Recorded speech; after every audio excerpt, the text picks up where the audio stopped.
السلام علیکم بھائی، اس جلسے میں آپ نے تصویر کشی کے سلسلے میں بیان سنا، اس کے باوجود ویڈیوگرافی کر رہے ہیں. یہ تو اللہ کی طرف سے عذاب کا سبب بن سکتا ہے یہ عمل.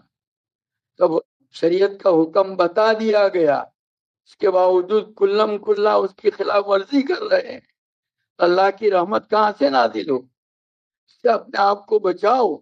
نبی کریم صلی اللہ علیہ وسلم کا ارشاد بخاری شریف میں موجود ہے، اشد الناس عذابا یوم القیامت المصورون، کہ قیامت کے روز سب سے زیادہ سخت عذاب تصویر بنانے والوں تصویر کشی کرنے والوں کو دیا جائے گا.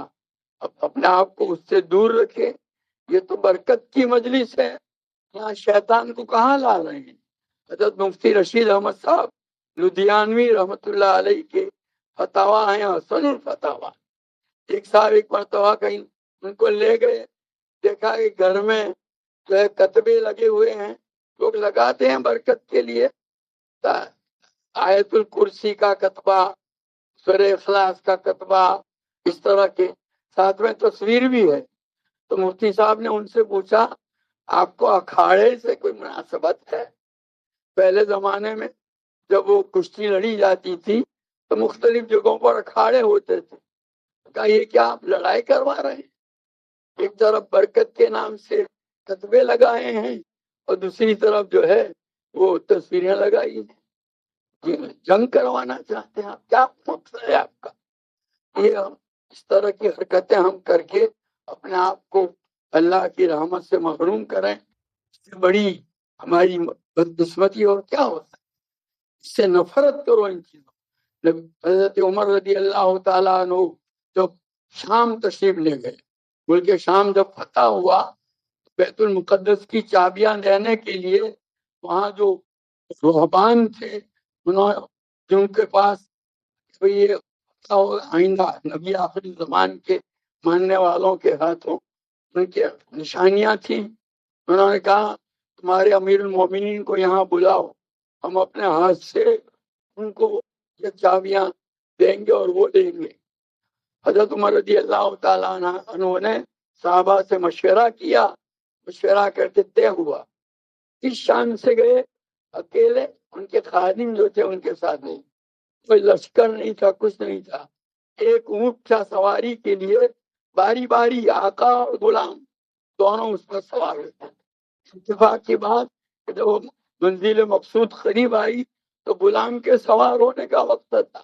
جو تم نے اسی کو سوار ہو، میں چلتا ہوں. یہ حال تھا ہمارے اکابر کا. اس سفر میں ایک آدمی نے، عیسائی ہوگا یا مجوسی ہوگا، حضرت عمر سے وہ دعوت کی کہ آپ ہماری بستی سے گزر رہے ہیں، میں اس علاقے کا سردار ہوں، میں نے چاہا کہ آپ کی میں دعوت کروں، آپ میرے گھر تشریف لائیے. حضرت عمر نے کہا تیرے گھر میں تصویر ہے؟ کہاں ہے؟ کہاں جس گھر میں تصویر ہوتی ہے ہم وہاں نہیں جاتے، کھانا یہاں بھیج دو.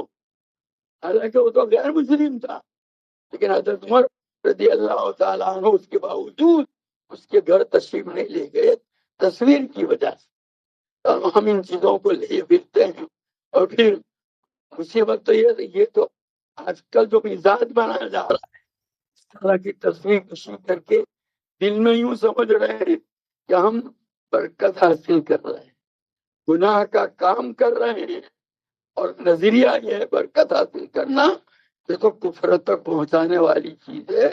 جو بڑے فقہا ہیں، مسائل جانتے ہیں، ان سے پوچھو.